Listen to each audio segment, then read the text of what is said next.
ಹರಿದ ರಾಷ್ಟ್ರಧ್ವಜ ಹಾರಾಟ ಪಿಡಿಒ ವಿರುದ್ಧ ಸೂಕ್ತ ಕ್ರಮಕ್ಕೆ ಒತ್ತಾಯ. ನಮಸ್ಕಾರ ವೀಕ್ಷಕರೇ, ಸಿಟಿ ನ್ಯೂಸ್ ಕನ್ನಡ ಚಾನೆಲ್ಗೆ ಸ್ವಾಗತ. ನಾನು ನಿಮ್ಮ ಸಂತೋಷ್ ನಾಗಮ್ನವರು.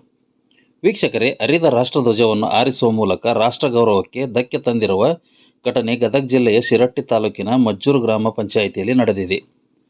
ಹರಿದ ರಾಷ್ಟ್ರಧ್ವಜವನ್ನು ಹಾರಿಸುವ ಮೂಲಕ ರಾಷ್ಟ್ರಧ್ವಜಕ್ಕೆ ಅಗೌರವ ತೋರಲಾಗಿದೆ ಎಂದು ರೈತ ಸಂಘದ ಸದಸ್ಯರು ಹಾಗೂ ಮಜ್ಜೂರು ಗ್ರಾಮದ ಗ್ರಾಮಸ್ಥರು ತೀವ್ರ ಆಕ್ರೋಶ ವ್ಯಕ್ತಪಡಿಸುವ ಮೂಲಕ ಈ ಘಟನೆಗೆ ಕಾರಣರಾದ ಗ್ರಾಮ ಪಂಚಾಯಿತಿ ಅಭಿವೃದ್ಧಿ ಅಧಿಕಾರಿ ವಿರುದ್ಧ ಸೂಕ್ತ ಹಾಗೂ ಕಠಿಣ ಕ್ರಮ ತೆಗೆದುಕೊಳ್ಳಬೇಕೆಂದು ಆಗ್ರಹಿಸಿದರು.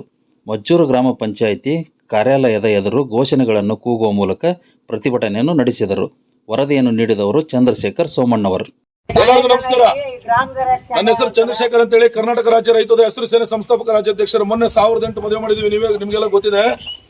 ಈ ಭ್ರಷ್ಟ ಪಿಡಿಒ, ಭ್ರಷ್ಟ ಅಧಿಕಾರಿ ಮಜ್ಜೂರು ಪಂಚಾಯತಿ ಪಿಡಿಒ ನಿರ್ಲಕ್ಷ್ಯತೆ ನೋಡ್ರಿ.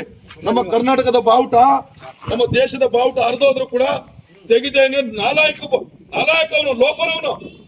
ಹೊಟ್ಟೆಗೆ ಅನ್ನ ತಿಂತಾನ, ಸಗಣಿ ತಿಂತಾನ, ಗೊತ್ತಿಲ್ಲ ಅದು. ಅವನೇನ್ ತಿಂತಾನ ಹೊಟ್ಟೆಗೆ? ಲೋಫರ್ ತಗೊಂಡ್ಬಂದು ಧ್ವಜಕ್ಕೆ ಗೌರವ ಕೊಡ್ಲಿಲ್ಲ ಅವನು.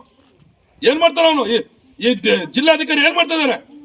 ತಹಸೀಲ್ದಾರ್ ಏನ್ ಮಾಡ್ತಿದಾರೆ? ನೀವೆಲ್ಲ ನಮ್ಮ ಬಾವುಟಕ್ಕೆ ಗೌರವ ಕೊಡೋದಿಲ್ಲ. ನೀವು ಪಂಚಾಯತಿಗೆ ಬಂದ್ರೆ ಪಂಚಾಯತ್ 4 ಜನ ಇಲ್ಲ ಇಲ್ಲಿ. ಈ ಊರ್ ನೋಡಿದ್ರೆ ಊರು ಸುಡ್ಗಾಡು ಮಾಡಿಟ್ಟಾರೆ. ಊರುಗಳೆಲ್ಲ ಪಾಪ ರೈತರೆಲ್ಲ ಇರುವಂತ ಊರ್ನ ಹಳ್ಳಿ ಜನಗಳು ಫ್ಲಾಟ್ಗಳು ಹಾಕೊಂಡಿದ್ದಾರೆ. ಸೈಟ್ ಇದೆ, ಜಾಗ ಇದ್ದು ಫ್ಲಾಟ್ಗಳಿಗೆ ಹಕ್ಕುಪತ್ರ ಕೊಡಕ್ಕೆ ಹೋಗ್ತಾ ಇಲ್ಲ. ನಿಮ್ಗಳಿಗೆಲ್ಲ ಫ್ಲಾಟ್ ಬಂದಿದೆ ಬರೀ ಸುಳ್ಳು ಹೇಳ್ಕೊಂಡು ಓಡಾಡ್ತೀರಿ ನೀವು. ಇಲ್ಲಿ ಹೆಣ್ಣು ಮಕ್ಳು ಹೇಳ್ತಿದ್ದಾರೆ. ಕೃಷಿ ಇಲಾಖೆಯಿಂದ ಬಂದಂತ ಮಾಹಿತಿನ ನೀವು ಪಂಚಾಯತಿಂದ ಮಾಡಬೇಕು. ಹಳ್ಳಿ ರೈತರು ಗೊತ್ತಾಗೋದ್ ಬಿಡುವ?